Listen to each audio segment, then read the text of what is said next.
What if po magpa-deduct ng 100 or 200 sa policy loan po ito?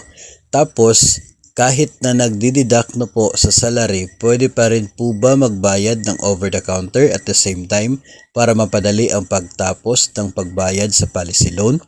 Tama po, pwede po. Pwedeng mangyari yon. Pwede pong gawin yon ng isa pong GSIS member borrower.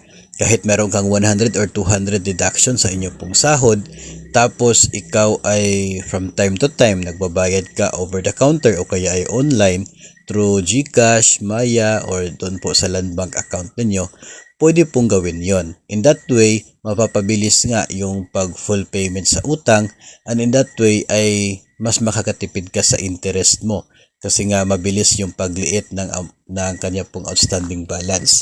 So yun kasi yung interest kasi ng policy loan sa GSIS ay 8% per annum po yun.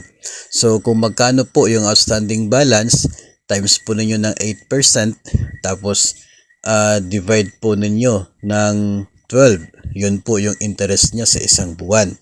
No? So maliit lang naman po yung interest niya.